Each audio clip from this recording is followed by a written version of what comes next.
Assalamualaikum warahmatullahi wabarakatuh. Hai semuanya, di sini kami dari kelompok 7 akan membahas tentang manajemen hubungan lembaga pendidikan dengan masyarakat yang beranggotakan Pramesti Gayuh Utami dengan NIM 202072444009, Alan Hermawan 202072410444, Caca Mailina Maharani 202072444013, dan Muhammad Fahrul Rozi 202072444030. Materi yang akan kami sampaikan adalah konsep dasar hubungan lembaga pendidikan, jenis-jenis kegiatan hubungan lembaga pendidikan dengan masyarakat, bentuk-bentuk kerjasama lembaga pendidikan dengan masyarakat, dan peningkatan dan pendayagunaan partisipasi masyarakat.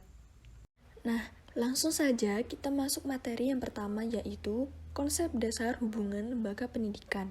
Humas, istilah hubungan masyarakat atau public relations, pertama kali dikemukakan oleh Presiden Amerika Serikat, yaitu Thomas Jefferson, pada tahun 1807.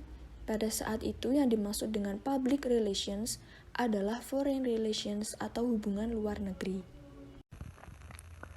Agar kegiatan humas dapat dilaksanakan dengan baik, terdapat beberapa asas yang perlu diperhatikan sebagai pedoman. Menurut Ibnu Samsi, 1969, terdapat 6 asas kegiatan humas sebagai berikut. 1. Asas pemberitaan resmi dan objektif.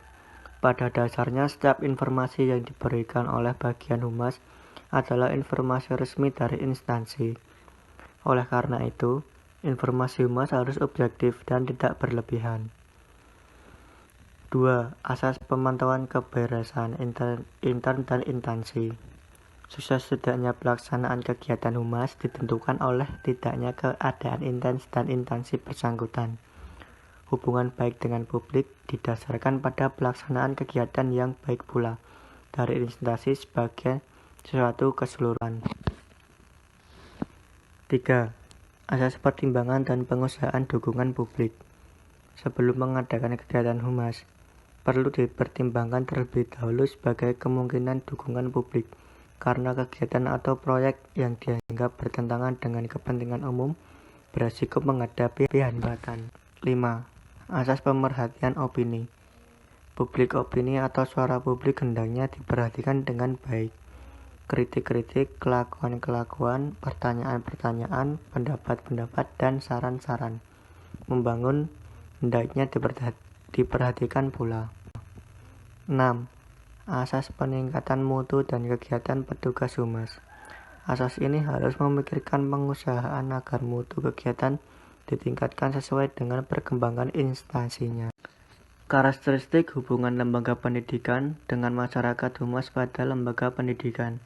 Karakteristik ini ditinjau dari sisi peran struktur, yaitu A.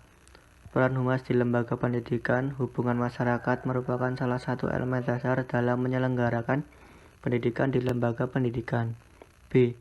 Dalam struktur organisasi sekolah, mengingat pentingnya humas di lembaga pendidikan khususnya sekolah. Secara khusus, bidang tersebut dikelola oleh koordinator khusus, terutama pada sekolah-sekolah yang lebih kompleks, misalnya SMP dan SMK. Jenis-jenis kegiatan hubungan lembaga pendidikan dengan masyarakat. Jenis kegiatan humas ada 2 bagian, yaitu humas keluar atau humas eksternal, dan kegiatan humas ke dalam atau humas internal. A. Kegiatan eksternal. Kegiatan ini selalu dihubungkan dan ditunjukkan kepada publik atau masyarakat di luar sekolah. Terdapat 2 kegiatan yang dapat dilakukan, yakni kegiatan tidak langsung dan kegiatan langsung atau tatap muka.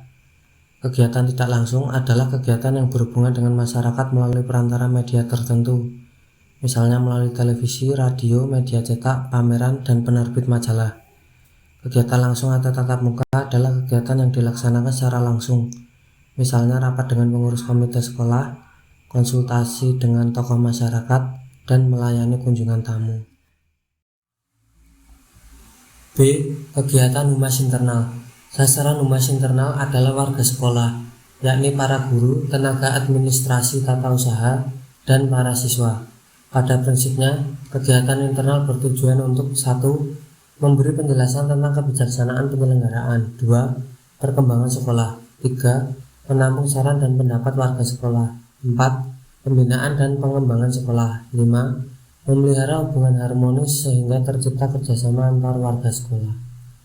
Kegiatan internal dapat dibedakan atas kegiatan langsung, yaitu tatap muka, dan kegiatan tidak langsung, yaitu melalui media tertentu. Kegiatan langsung antara lain berupa rapat dewan guru, upacara sekolah, karya wisata, atau rekreasi bersama dan penjelasan lisan di berbagai acara atau event sekolah lainnya. Untuk kegiatan tidak langsung antara lain berupa penyampaian informasi melalui surat edaran, penggunaan papan pengumuman sekolah, penyelenggaraan majalah dinding, penerbit buletin untuk dibagikan kepada warga sekolah, pemasangan iklan atau pemberitahuan khusus melalui media massa, dan pelaksanaan kegiatan tatap muka yang tidak bersifat rutin, antara lain pentas seni dan acara tutup tahun. Bentuk-bentuk kerjasama lembaga pendidikan dengan masyarakat. Bentuk-bentuk kerjasama lembaga pendidikan dengan masyarakat antara lain hubungan sekolah dengan orang tua siswa dan warga masyarakat. Bentuk hubungan ini biasa secara individu dan organisasi. 2. Hubungan sekolah dengan alumni. Dari para alumni, sekolah memperoleh masukan tentang kekurangan sekolah yang perlu dibenahi dan upaya-upaya yang perlu dilakukan untuk perbaikan. 3. Hubungan dengan dunia usaha atau dunia kerja, merupakan bidang garapan guru bimbingan dan konseling. Pelaksanaannya, mengundang tokoh yang berhasil untuk datang ke sekolah. Keberhasilan tokoh tersebut akan memotivasi semua pihak untuk berbuat yang serupa.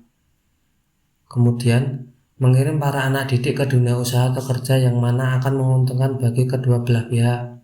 Karena dunia kerja memperoleh tenaga yang murah, sedangkan para siswa mendapat pengalaman kerja yang berharga. 4. Hubungan dengan instansi lain. Hubungan dengan sekolah lain, hubungan kerjasama juga dapat dibina melalui MGMP, MKS, MGP, K3S, dan K3M. Kemudian, hubungan dengan lembaga atau badan-badan pemerintah swasta.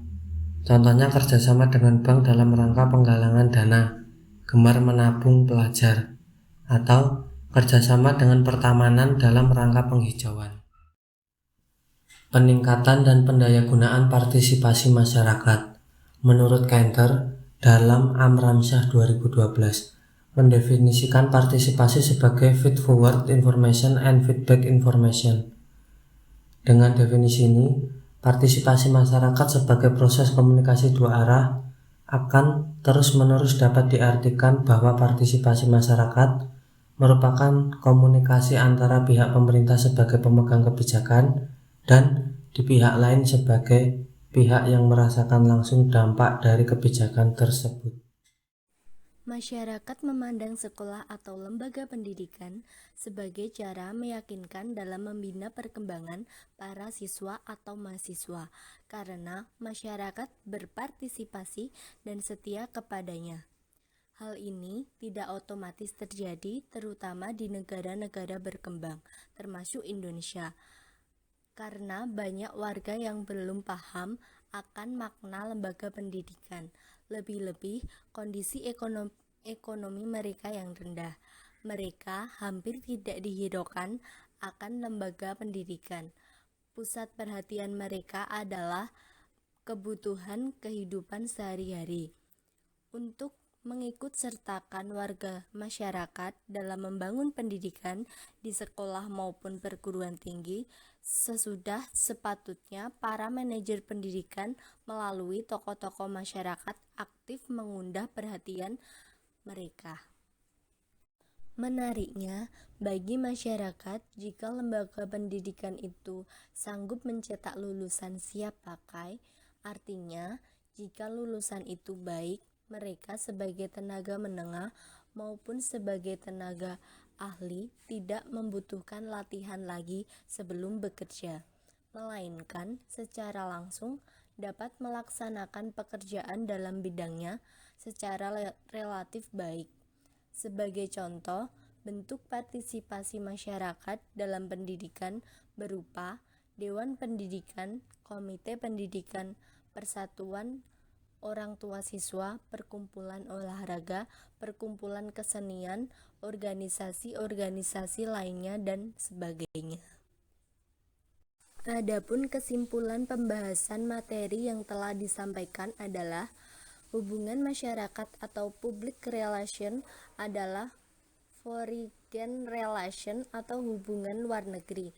Jenis kegiatan humas dibagi menjadi dua, yaitu humas keluar atau humas eksternal dan kegiatan humas ke dalam atau humas internal.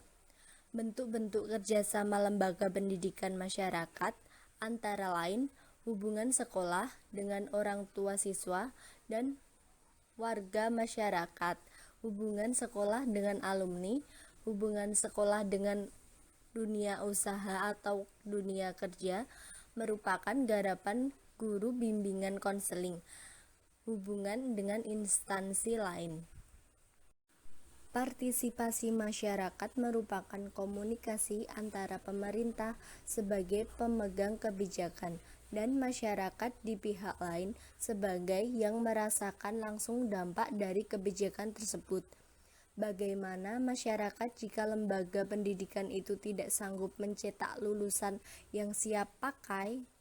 Artinya, jika lulusan itu lebih baik sebagai tenaga menengah maupun sebagai tenaga ahli, tidak membutuhkan latihan lagi sebelum bekerja, melainkan langsung dapat melaksanakan pekerjaan dalam bidang relatif baik.